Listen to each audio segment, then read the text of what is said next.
welcome everyone here tonight. Thank you for coming out on a rainy October evening to Langlab South Bend. We are always excited to have this partnership with Indiana University South Bend to bring the wealth of knowledge that the experts and professors have at IUSB to the community. So thank you for coming out again. My name is Stephanie. I am the owner and manager here at Langlab, and I am very happy to introduce tonight's speaker. I'm just going to pull up the bio real quick, very quick bio. So we have Alan Steele here tonight, who is the director of the North Central Indiana Small Business Development Center, which is an incredible resource for our community and for entrepreneurs and aspiring entrepreneurs here in our community. And he's going to be talking tonight about entrepreneurship facts and myths. I personally am hoping that I learn a lot. We've been here for a number of years, but you can always learn. I'm always looking for resources to help move us forward as well.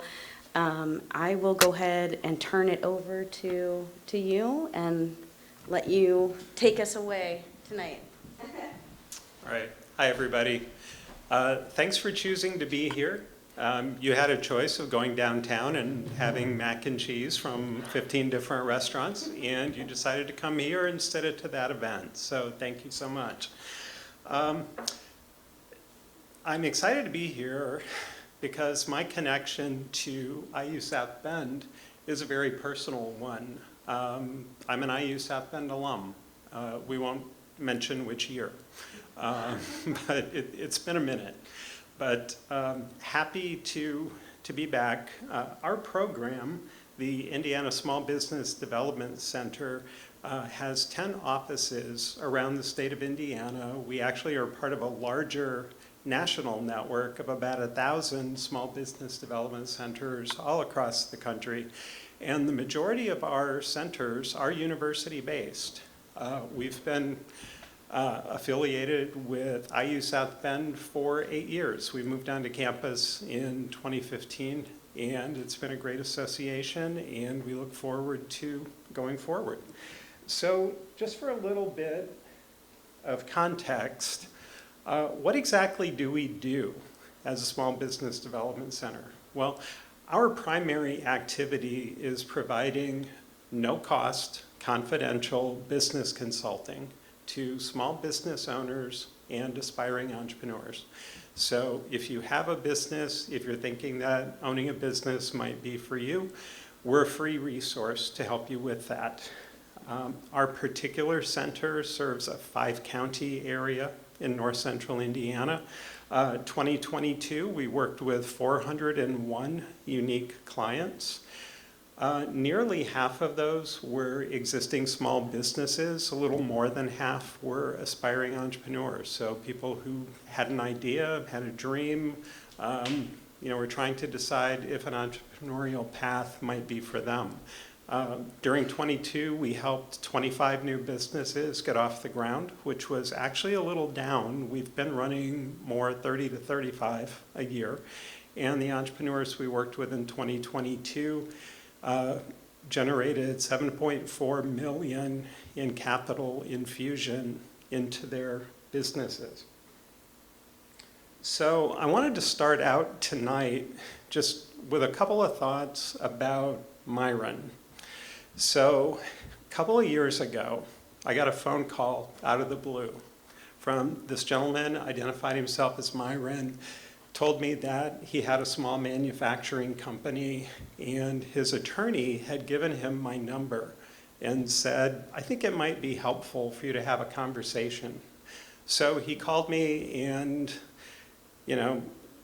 explained why, and I immediately leaped into business advisor mode, right? Started asking questions. Well, how many employees, and what are your goals, and blah, blah. And as I was getting started, he kind of put up a big verbal stop sign and said, well, wait a minute. He said, we can talk about all that, but before we do, can you maybe explain to me why you might be qualified to help me? I thought, what a great question. Because we just sort of assume that if someone is in a particular position or if somebody has a particular title, they must know what they're doing, right? I thought, fantastic question. No one had ever asked me that before, and I've been doing this for 15 years, and nobody has asked me since. But great question. And so we talked a little bit about the training that's provided for everybody who works in our network. We talked a little bit about my personal background that had led me to that place. And I think I passed Myron's test, and we went on to work together. Really, really nice little company in Elkhart County. But Myron's question stuck with me, and I just kept thinking about it. It's like, well, it's a great question. I didn't feel challenged. I think that's a really fair question. And I came to the realization that I think a lot of what I've learned about small business and entrepreneurship was not only what I got in training, but I've learned a tremendous amount from the entrepreneurs that I've had an opportunity to work with, which in 15 years is now approaching about 1,800 entrepreneurs that I've had an opportunity to work with. So I've learned, I think, far more from them and from helping them navigate a variety of situations than I think they ever learned from me. But it's been a joy to be part of their journey and to feel like we had some small role in some of their success. So before I dive in, just a little bit of a preface. As I mentioned, I've been doing this for 15 years. I don't think you'll find a bigger fan of small business and entrepreneurship. It is a privilege to me that our team gets to work with entrepreneurs and small business owners every day. Some of the things I'm going to say tonight may come across as a little discouraging or maybe a tad negative, and I just want to be really upfront that I'm not trying to deliver any sort of message that's intended to be negative. I'm just trying to be a realist and try to deal with some of the myths that we see entrepreneurs struggling with time after time. So with that, let's start talking about some myths. And the first myth is that 90% of all new businesses fail in the first year. If you search small business survival online, you will see this number reported as fact. I'm not sure where it started, but it's not true. And it is a myth that bothers me because I fear that there are entrepreneurs who are seeing this and hearing this, and it's causing them to not go forward. They're discouraged. They think, well, the odds must really be stacked against me if 90% are failing. The reality is that for businesses that start up with employees, about 80%, kind of in a range, 75 to 85%, are still operating after the first year. For one-person businesses that start out without employees, the first year rate is a little lower, but in many cases, it's not a failure. It's not a situation that's a failure. Just because a business closes doesn't mean that it failed. It may close for other reasons. And in the case of those one-person businesses, it may close because of a job opportunity, or maybe a chance to join a larger competitor. So I think we have to be really careful with this notion that's out there that 90% fail, because it just simply is not the case.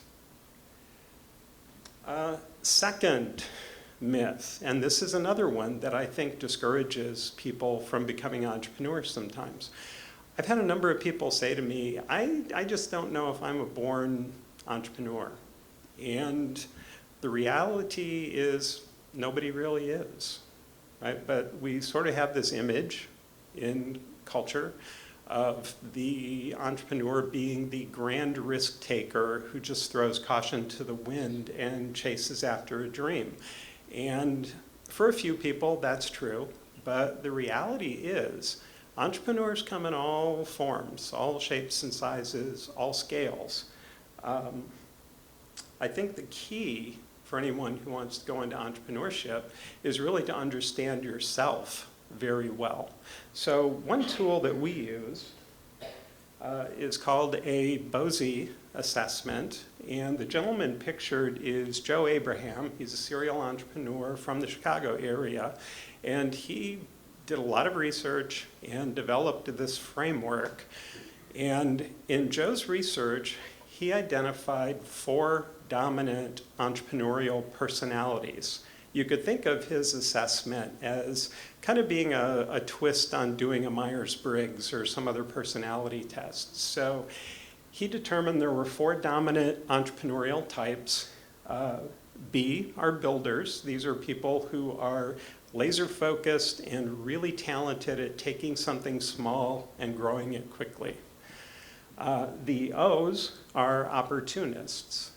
These are people who are good at spotting opportunity and chasing after it. The downside of being an opportunist is they frequently see something and chase after it, and then when they're almost there, out of the corner of their eye, they see a shiny object and they decide to go chase after that. So focus can be a challenge for the opportunist. The S quadrant represents specialist. This is the largest component of the entrepreneurial community. These are people who have deep subject knowledge in a particular field, a particular technology. They're building businesses around it. And the I's are innovators. These are the idea people. These are the dreamers. Most people have a dominant and a secondary type. When I've taken the assessment, I test as a dominant S with a secondary I. The value in this is understanding your tendencies and then recognizing what are the strengths and weaknesses that are maybe built into that.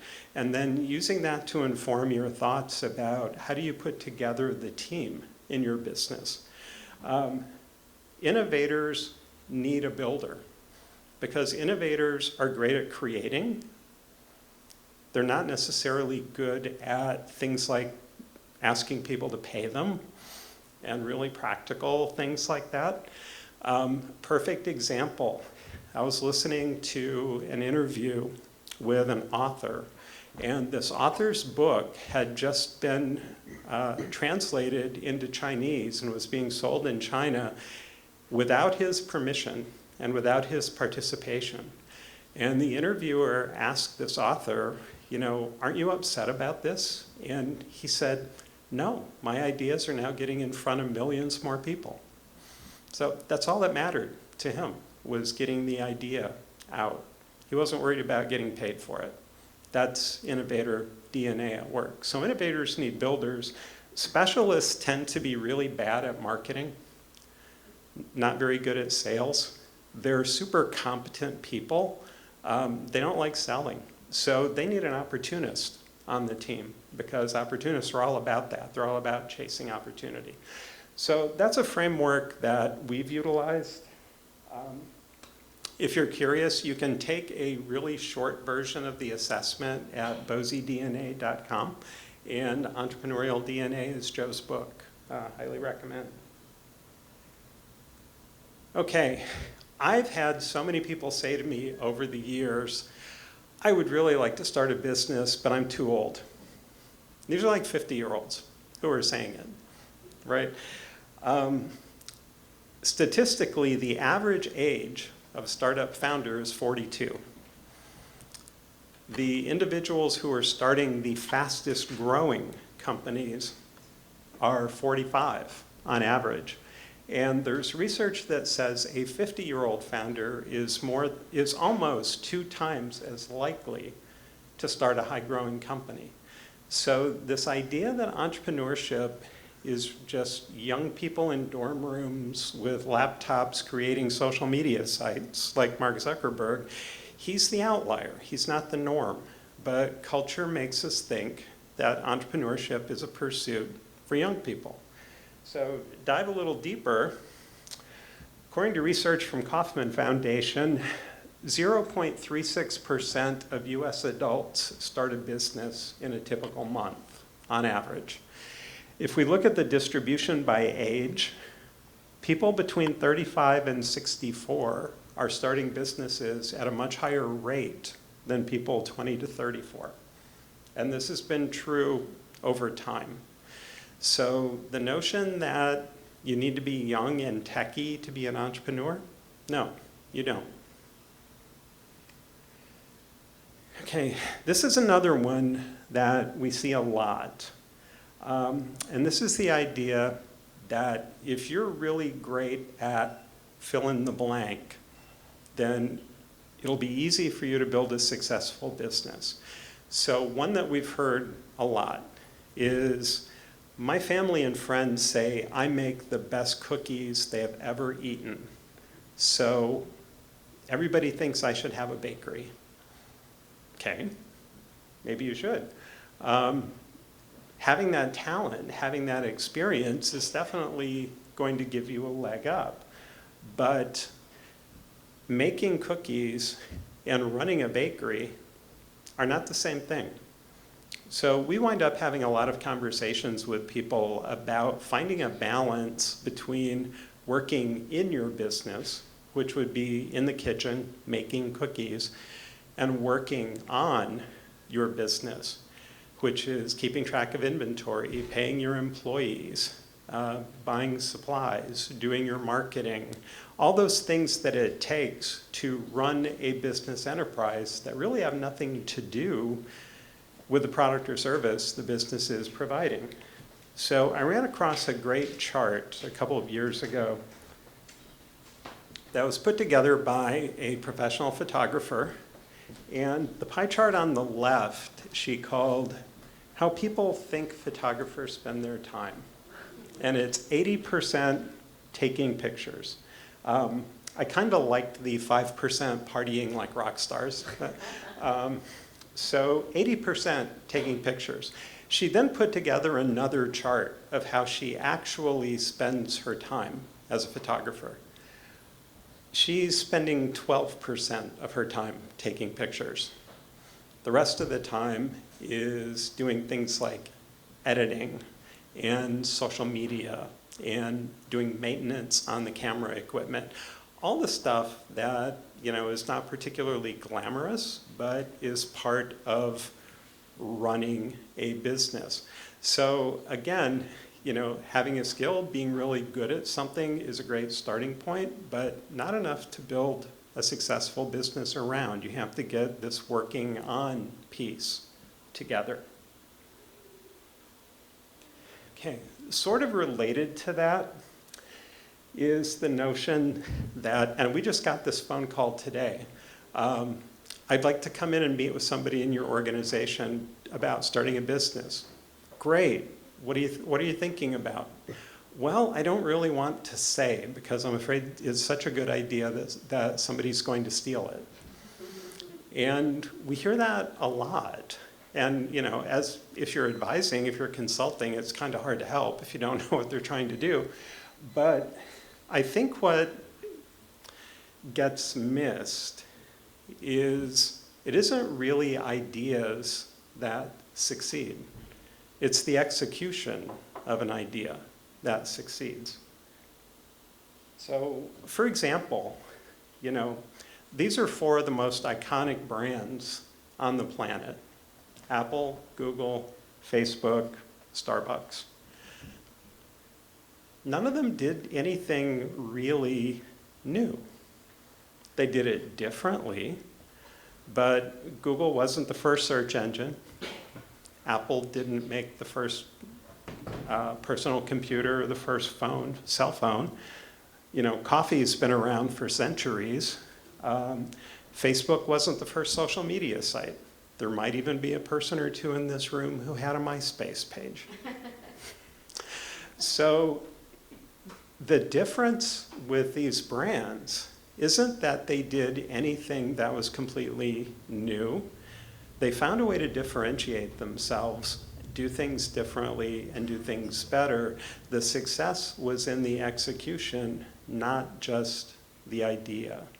So getting to think beyond the idea, I mean, we meet with folks, and I don't mean this to sound negative, but we meet with folks who say, you know, I've got this great idea, this is it. It's like, okay, have you, you know, it sounds like an interesting product that you have in mind. Have you built a prototype? No. You know, have you tested anything? No. They feel like just the idea by itself is enough to launch a business around. Well, it isn't, unfortunately. Okay, another myth, and this is another one that I think sometimes can be discouraging, and that is the notion that in order to start a business, you have to have a lot of money.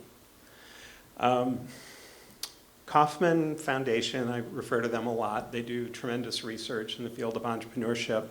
Their data says that 90% of new businesses start without any outside capital. So 90%. So where's the money coming from? It's coming from savings.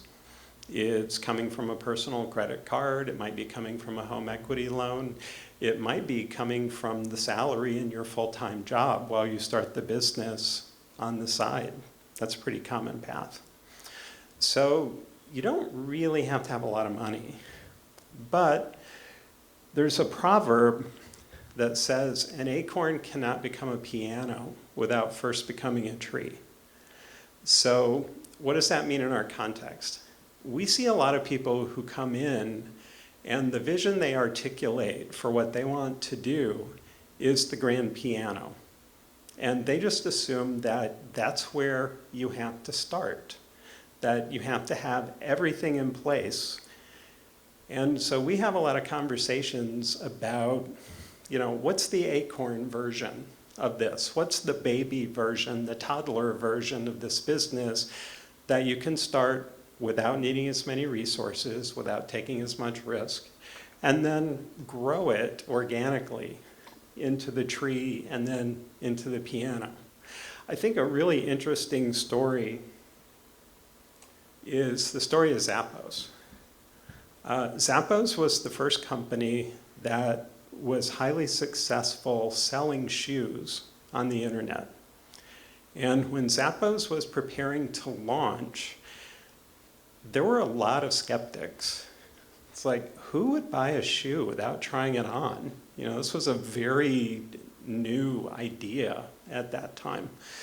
So if the founder of Zappos had come in with the grand piano vision in mind, he would have said, yeah, we're going to start up this company. We're going to sell shoes online. We're going to need a warehouse on the West Coast, a warehouse on the East Coast, maybe one in the middle of the country. We're going to sell 500-600 different varieties of shoes. Those all come in multiple colors and sizes, so we're going to need a lot of money for inventory because we have to have the shoes on hand to be able to fill the orders, and we're going to have to hire hundreds of people to run these warehouses. So you can see where this goes, right? I mean, huge amount of money. The way Zappos started, they put up a website with pictures of shoes on it. And if anybody ordered, they went to the shoe store down the street, bought the shoes, packaged them up, and sent them out. So truly the acorn version of the business. But what that enabled them to do was actually prove the concept and prove that people would indeed spend money to buy shoes online that they had not had the opportunity to try on. And with that proof of concept, they were able to raise the money they needed to then grow, become the largest seller of shoes on the internet, and eventually be swallowed by who else? Amazon. So, okay, let's talk about grants. This is kind of a sore spot for us. When I started doing this work in 2008, I would guess our office received, on average, 5 calls a day asking if we were the organization that you went to get a government grant to start a small business. And so I'm happy to say we don't get as many of those calls, but we still get them. The majority of grants that are awarded by the government go to address some sort of social issue. They largely go into the nonprofit realm. But this myth persists that the government has money to hand out to help start a business. And unfortunately, that just isn't the case. We would be so popular if that were the case. Now, there is a program called SBIR, which stands for Small Business Innovation Research. That is the primary small business grant program. So I'm not saying there are no grants, I'm just saying that they're very specialized. SBIR grants typically go to companies that are developing some sort of a technology that is of interest to the government. I've worked with a company that has received multiple SBIR awards. Their technology is being incorporated into defense-related applications. I've worked with another company that has gotten an SBIR. They're in the health technology field. So if you're commercializing a technology that the government is interested in, you may be eligible for some sort of award. But for most of us who are starting a cafe, a hair salon, photography business, there's not a government grant for that. If you don't want to take my word for it, grants.gov. I encourage you to go look around, but that is the hub for government websites. Now, having talked about government grants, there are sometimes grants available from private organizations. There are some large companies who have done some business startup grants. There are some foundations who've done some business startup grants. The challenge is finding these grants is a little bit like going to the county fair and playing whack-a-mole, because these don't tend to be predictable offerings. They tend to be programs that pop up and they're open for a couple of months and then the money's gone and they close down and they're not there anymore. So if you're really diligent in searching, you may be able to find something, but the notion that they're widely available and easily accessible, I think is a damaging myth, because I think people wind up spending time trying to track down something that's not there, or they wind up building a plan around an anticipated stream of funding that they're not going to be able to get. Now, one more caution. Anybody else remember Matthew Lesko? No? Okay. I have a love-hate with Matthew Lesko. He is a guy who years ago did TV commercials wearing his crazy suit with all the question marks, and he sold books. And he said these books would tell you how to get money from the government. The reason I have the love-hate, the hate part of the relationship, the content of his books was information that he lifted from government publications. And he could do that because government publications are not copyrighted. So he basically took publicly available information from government sources, put it between the covers of a book, and sold it to people. So, okay, that's pretty deceptive. I'm not on board with that. But credit for the vision and the hustle, right? So even though he was not, ultimately a good actor, I do give him credit for the creativity. The other caution I have is if you go online and start looking around at grant-related things, you will find organizations, individuals who will say, pay us and we'll find grants for you. And I've talked to a couple of entrepreneurs who have spent between $2,500 and $5,000 with these organizations. And what they do is, at the end of the month, they send you a report, and it's a list of all the grants they applied for on your behalf, none of which you were actually eligible to receive, but they send you a list and say, hey, this month we applied for 40 grants for you. I've talked to a handful of people that have gotten caught in these scams. I have not met anyone who's gotten a grant from one. So, word of caution. Okay, since we're on the subject of money, one of the other myths that you see a lot is the idea that startup companies fail because they don't have enough capital. That's kind of true, but running out of money frequently is a symptom of an underlying problem. It's not an issue in itself. According to the data, more than 40% of failed startups are because the product or service that is being offered does not match what the customer wants to buy. So if you're trying to sell something that people don't want, while you're trying to run the business, you're going to have more money going out on your overhead and expenses than you have coming in, because you're not capable of generating enough sales. So ultimately, yes, you do run out of money and you fail. But not having enough money, I mean, had you had more money, you just would have postponed the inevitable longer, unless you fixed the fundamental problem of not having product market fit. Okay, this is one we hear a lot from people who've invented a product.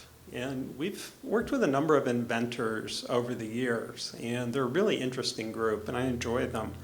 But a lot of them come in, and the first thing that they say is, I have an invention and I need to get a patent. And there's a related myth that if you just get a patent on something, it's going to be really successful and make a lot of money. Statistically, between 2 and 3% of the products that receive a patent actually generate a profit. So pretty long odds. The other thing that sometimes people are not aware of is the way that the patent law system works is if you hold a patent, you're responsible for enforcing it. So if you're a small inventor and you've come up with, a new type of bicycle tire, and you put it on the market, and then a few months later you see that a huge bicycle company has knocked off your tire and is selling it. They're incorporating your technology. They basically copied what you're doing. You can send them a letter that says, stop, and they probably won't. And so now you have to go to court. So who do you think has more money and more lawyers? So it can be really challenging for the small inventor to defend a patent. One of the famous stories around this, and I think a movie was actually made about it, was the gentleman that invented the interval windshield wiper for cars. One of the major automakers basically copied his invention, and he devoted the rest of his life to trying to make the situation right. It cost him all of his money, it cost him his family, it became his obsession. Now, obviously that's the worst case scenario, but the conversation sometimes we have with folks is, if you get this patent, which by the way may cost you $10,000, $20,000, $30,000, depending on how sophisticated it is, will you have the money to protect it if a big company decides that they like what you're doing, they want to copy it? And if the answer is no, then maybe instead of spending $30,000 on the patent, maybe you spend that on marketing so that you get the product out there, you capture market share, you get yourself established before people start imitating. Now, having gone through all of that, do I think patents are always bad? No. If you're doing something that is really cutting edge in terms of technology, it may be appropriate. I've worked with one company in town that, by my last count, has 32 patents. This company doesn't make anything. They license their technology to other people who incorporate it into their products. And in a licensing scenario like that, having a patent makes sense. But for someone who has invented a new type of cat toy, which is someone I met with last year, patent may be not worth the investment there. Okay, we hear this one a lot too. I'm a woman, I'm a minority, I am disadvantaged, I'm a veteran, so I need to be certified. And there are programs to be certified as a woman-owned business, veteran-owned business, etc. If you are planning to have a business that does contracting with government, it may make sense for you to be certified because some of their purchasing budget is set aside for minority women, etc. If you're selling to really large companies that have a diversity purchasing initiative, there may be value in being certified. If you're opening a salon or a day spa or a coffee shop, the kind of Main Street retail small business that we enjoy going to, being certified is probably not really going to accomplish a lot for you. And if it's important for you to say, we're a woman-owned business or we're a veteran-owned business, you don't have to be certified to claim it in your marketing, right? You can just identify. You can identify without being certified. So certification, again, this idea is out there that people think they need to do it. It's one of those things, it's one of those myths that I think takes, the risk is people take their eye off the ball. And instead of focusing on the nuts and bolts of developing and growing their business, they're chasing a certification and spending time and money to do that. Okay, this one we get a lot too.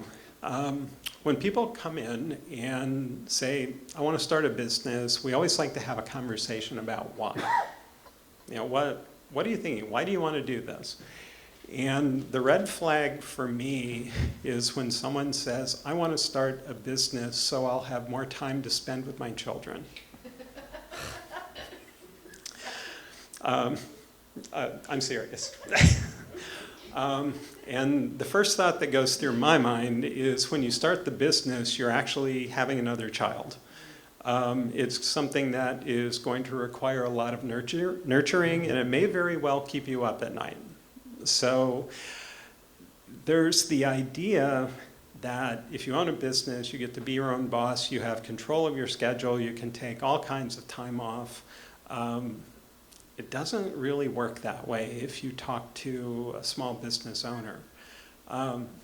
Most entrepreneurs will tell you they have a lot of bosses. Your customers are your boss when you own a business. If you've got an investor or if you've borrowed money, your lender, your investor is kind of your boss.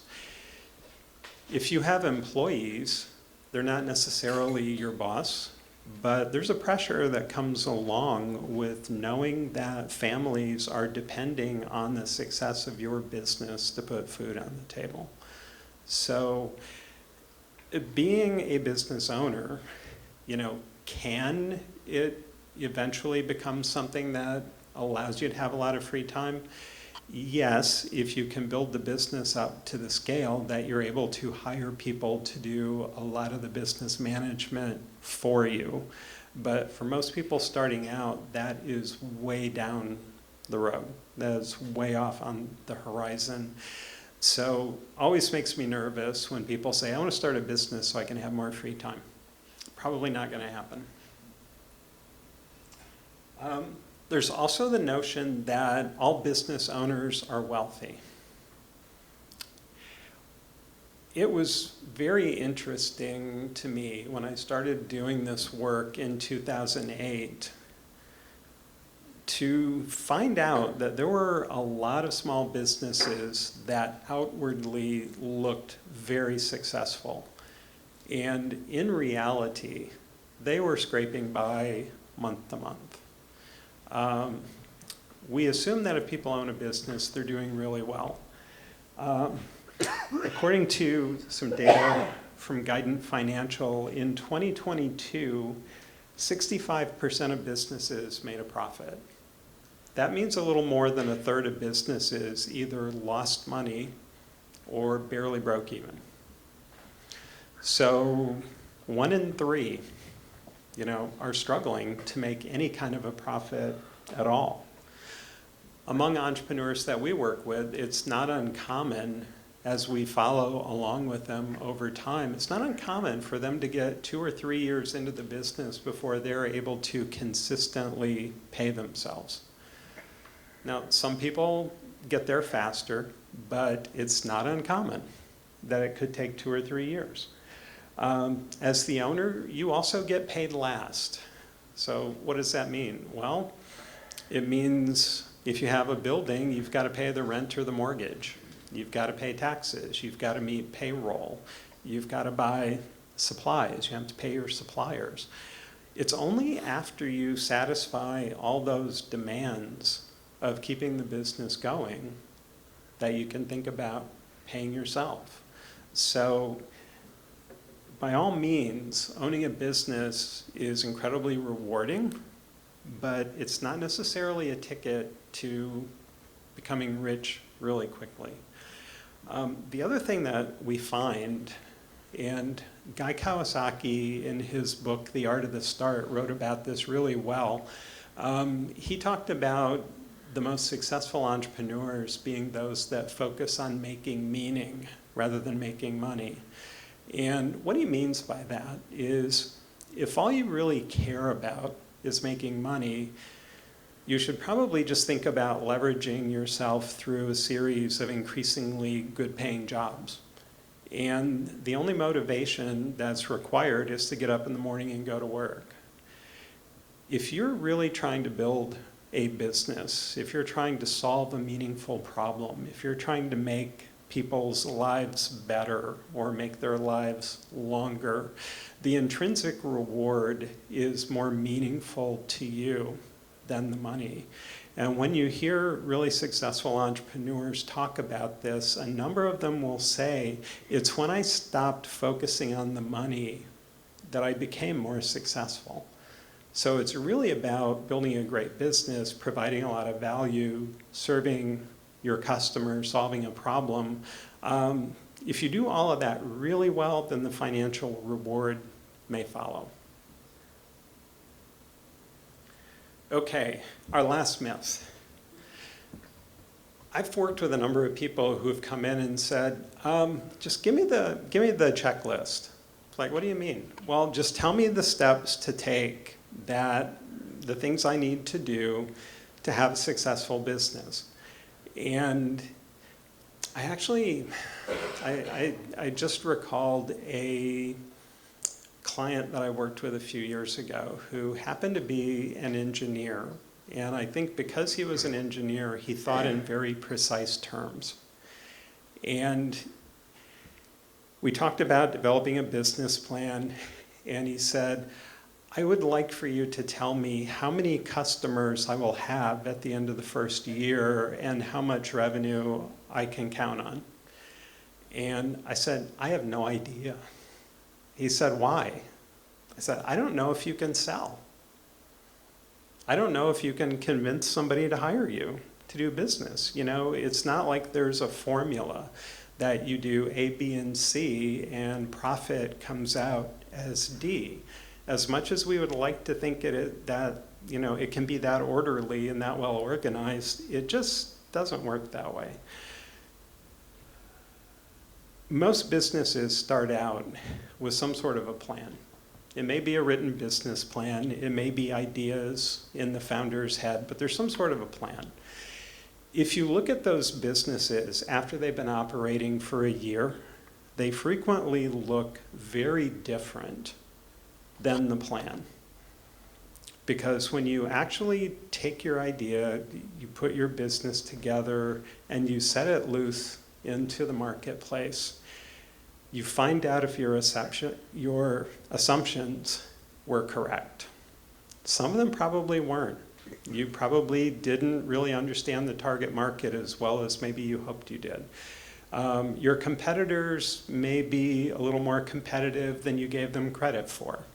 There could be any number of reasons. So businesses, especially in the early stages, have to do a lot of thinking and testing and revising. So it's really about, an ongoing process of iteration and innovation to make the business fit the market that truly exists, not the one that existed in your head when you were planning it. So if there's no roadmap, well, then what do we do? I'm going to give the last word to Doug Tompkins. Doug Tompkins founded two of the most iconic apparel brands in the late 20th century. One was Esprit, the other was the North Face. Tompkins built up both of those companies, and he's a really complicated and interesting guy. He was very driven, he built up these companies, and then he became disenchanted with the notion of capitalism. And so he sold the businesses and became a full-time conservationist. And he and his wife wound up amassing millions of acres in South America and donating it to the countries of Argentina and Chile to establish national parks and protect wild areas. But the reason that I'm turning to Doug Tompkins is when he was at North Face, he had a sign over his desk that was kind of a guide star for himself, but also for his employees as the company was growing. And that sign said, "Commit, then figure it out." And that's really what being an entrepreneur in the early stage is about. It's about being committed to what you're doing, recognizing that the path is probably going to change. You have to adapt, you have to be flexible, but that is the path forward in the absence of that clear roadmap and checklist we all wish we had. So that is what I had to share with you tonight. I appreciate the opportunity to be with you. I hope that was helpful in some way. And if you have any questions or thoughts, be happy to open it up.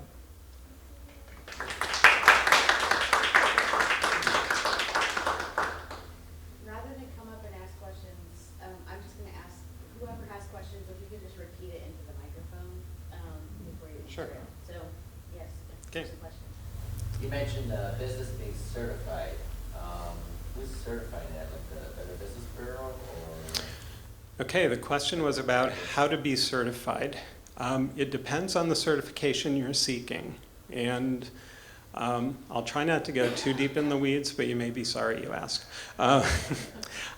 If you're a veteran, you can do a certification process through the SBA, the Small Business Administration. For a long time, to be certified at the federal level as a woman-owned business or a minority-owned business, it was a self-certification process, and you had to compile a bunch of documents.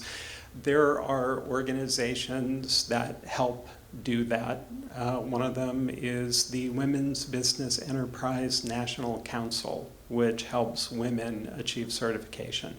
That's national level. If you're going to do business with the state of Indiana, you can be certified by the state. by the Indiana Department of Administration, IDOA. So they have a process. It's a rather lengthy application, and then there's an interview. They typically come out and visit you to try to see that what you said you do is what you actually do. So there is a process with the state. Here's the unfortunate thing. If you get certified by the state of Indiana, and then you want to go bid on state contracts in Georgia, Georgia probably won't recognize your Indiana certification. So the state level certifications are not always portable. Yeah. You had the slide where you showed the acorn and the tree and the piano. And maybe you can help just a little bit. What happens when you get stuck at the tree? Or is that something that you guys can help with? Like, not necessarily starting, but... Yeah, so to kind of paraphrase the question, it's like, what happens when the business hits a plateau? Yeah, so we work a lot with startups, but we do work a lot with established businesses also. And the two main things that we engage in with the established businesses is either we don't think we're making as much money as we should be, so can you help us figure it out? That's one. The other one is we're stuck. So, you know, that becomes doing some analytical work. You know, what truly is the market potential of the market you're serving? What are your marketing and sales processes? Generally, it's a little easier to generate more revenue from customers you already have than trying to get new customers. So, you know, we have conversations about, are there other products you could offer? Are there other services you could offer? Are there enhancements that you can offer to build revenue? So it frequently is a conversation either about marketing or about, are there things you can do with the product or service offering to generate more? Follow-up question. Sorry, then I'll pass it. Well, we deal mostly with artists here, right? So let's say you're an artist and you're clearly talented. Well, maybe it's a two-part question. How many people do you deal with that are in like the general umbrella of the arts versus a coffee shop or something else? I guess maybe what is, I was thinking about what's the market for an artist and how do you pin that down? It seems very difficult. It is. Okay. No, but the question was really related to, you know, how do you apply these principles to the arts? You didn't know this, but since you asked the question, I'm going to tell you, you are going to be getting an email from me anyway, because one of the things that we have on our radar for 2024 is to put together a training series for creatives. And we're going to be looking for a place to do it, so... I volunteer. I sure do. Yeah, but, you know, and as we're starting to do some of the research for that, I mean, we have things to learn too. But part of the research that we're starting to do is having conversations with the creatives that we're working with now and really kind of honing in on what are the things that you're really struggling with? What are the things that are most difficult? I was having a conversation with a professor in our School of the Arts recently, and she was talking about visual artists, people who are doing paintings or sculpture or other kind of visual media, who are getting taken advantage of by galleries because they don't understand the language in the contracts or the terms of the contracts. So we're educating ourselves and building a training series specifically for creatives. That's something I've wanted to do for a while. for a couple of reasons, because I think there are unique challenges in creative kind of businesses. I also think that just in terms of making the community interesting and improving the quality of place, to use the economic development term, we need artists, we need creatives who are building the cultural fiber of a community.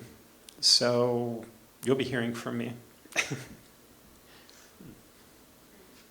Yeah. So I go to school here at IUSB, but I live outside of your district, so I live in LaGrange County, so I'm technically not in your block, but am I able to come to you for help, or do I have to go to my specific?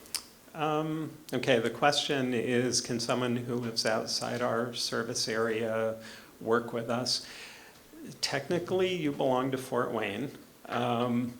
However, you know, as a general rule, we try to respect boundaries, but given the fact that you're coming to school in South Bend and our offices are there, I think we can work that out so that we'd be able to work with you.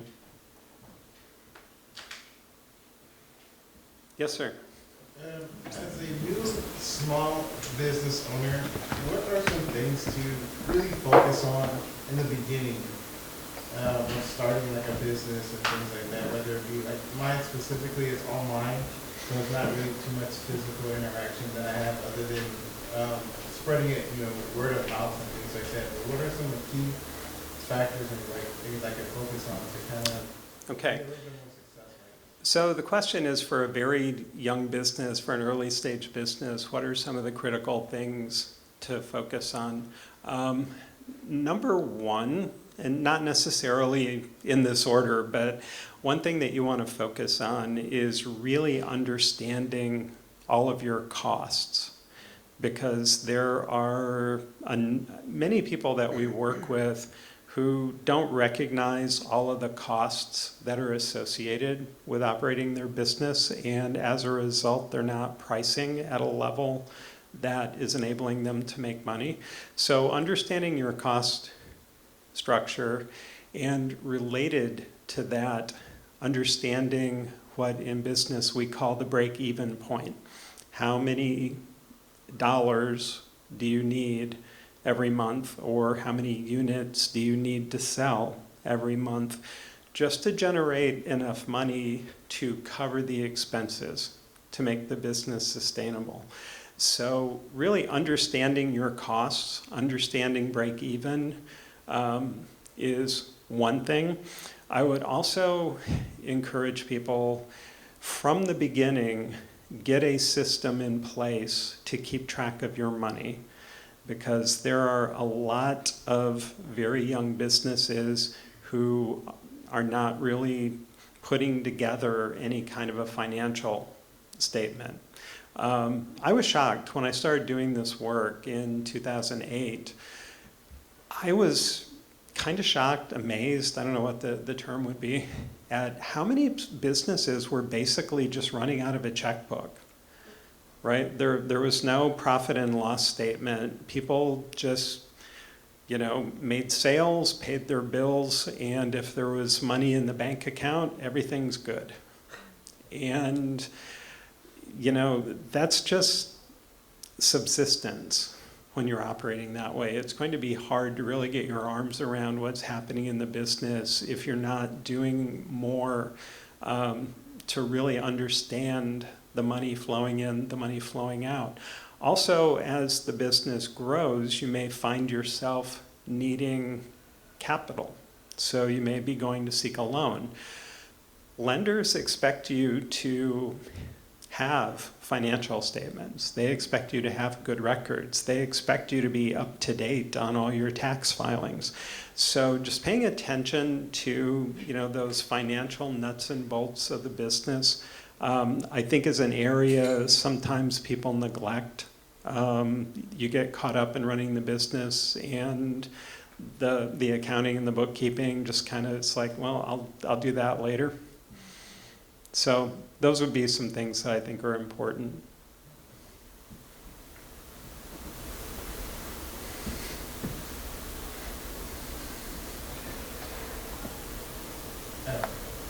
Yeah. So one more question. So with my business per se, I'm trying to reach like more of the community and be like a locally, the dream is to be locally famous. So who would I really need to reach out to, and to be able to have that type of success? Like, should I start going to like more of like libraries or like schools like IUSB and things like that, and start just doing like community outreach and things like that? Like, what do you advise? Okay, so the gist of the question is how to be better known locally? Yeah. Okay, so your question really intrigues me because when you asked the other question, you said that your business was online. So typically when people are building an online business, they're not necessarily locally focused. You know, being online allows you to reach people anywhere, pretty much. So some of the things you mentioned, I think anything you can do to be engaged in the community. So, you know, it may be going to events. I don't know what your particular business does, but if there are events or happenings in the community that would make sense for you to sponsor, because the people involved in those events are people, you know, who would be interested in what you're doing, those can be good opportunities. So, you know, I think to really give you a better answer to the question, we probably need to talk a little more, and I would need to know a little bit more about what it is you're doing. But, you know, every chance you have to tell your story, to get out in the community, to speak to a group, sponsor an event, I mean, all of those things you should take advantage of. One of the things that we talk about in our marketing workshop is the fact that most businesses don't do that enough. When people think about marketing, they typically just think about spending money on advertising or putting posts on social media. And I mean, those things are fine, but there's a lot of stuff you can do. You can get some attention just by simply showing up. So, you know, definitely encourage that. Yes, sir. You mentioned about his story, like telling your story. What do you recommend as far as for someone to start telling their story? Like, you have your business, you're doing what you're doing, but I think that part of having a business is also important to be able to tell the story. But I'm a little more, I guess the question is, how do you start to? You have the content, you have everything. I think, you know, being online gives us an opportunity to reach a lot of people, but there's so much competition for attention, right? I think, you know, the primary thing that I would offer is that you have to approach that task with an element of patience, because building that kind of awareness, building that kind of a following is typically something that takes some time. You know, there's a certain amount that you can do through social media, but honestly, just building an audience through organic social media posting is much more difficult than it used to be. Facebook and by extension, Instagram, which they of course own. If you want to show up in people's timelines, they've made it much more difficult to do that without spending money. So, you know, can you carefully think about spending money? Can you find ways to get other people talking about your product? You know, can you do something, and this is kind of an older idea in terms of technology, but, you know, are there some things you can do sharing content on a blog or a video blog? You know, the algorithms all value video content now. So, you know, can you make short videos? Can you make videos on YouTube? One thing that's overlooked, YouTube is actually the #2 search engine on the internet. Google is number one. YouTube is number two. Because when people are trying to find things or they're trying to figure out how to do something, they commonly go to YouTube and look for a video that explains it. So, I don't know what your business is, but like on YouTube today, okay, just as an example, had a problem with the thermostat in our house. So what did I do? Yeah, right, I took it apart, changed the battery, that still didn't fix it. So the first thing I did was go online, search my thermostat, and I start getting video content on YouTube from furnace repair guys who are putting videos out there telling people what to look for to figure out what's wrong with their thermostat. So, they're putting that content out there basically, hopefully just to be helpful, but, they're in the business of being paid to replace thermostats. I think what they're largely doing is just trying to build credibility. By having this presence, it helps people find them, and it gives them an opportunity to demonstrate that they're experts in that particular field. The other thing I would say, and I know I've been kind of going on for a while here, think about repurposing content. So how many different places can you put content? So again, it depends what kind of business you're in, but can you do something on Facebook, YouTube, Instagram? If you're in the B2B realm where you're selling other businesses, I think there's some opportunity for some cross-posting on LinkedIn. So the other thing I would encourage, if you can find things to talk about in your business as you're telling your story, if you can find things that are newsworthy, approach the local media.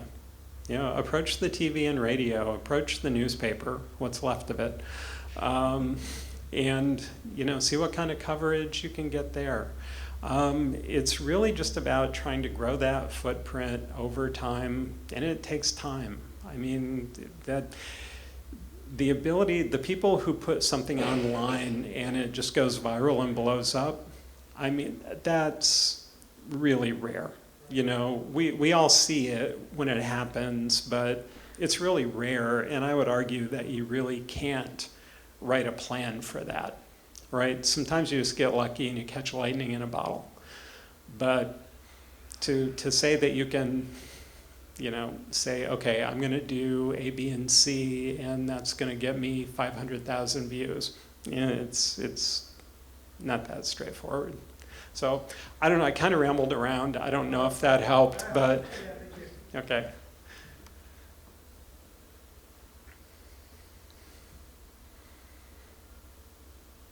All right, well, if we don't have any other questions, thank you again for coming out. I hope that something that we talked about tonight was helpful. And if working with our organization would be helpful for you on an entrepreneurial journey, our website is isbdc.org. You can click the button that says work with us, and that will get you in touch. So thanks again for coming out.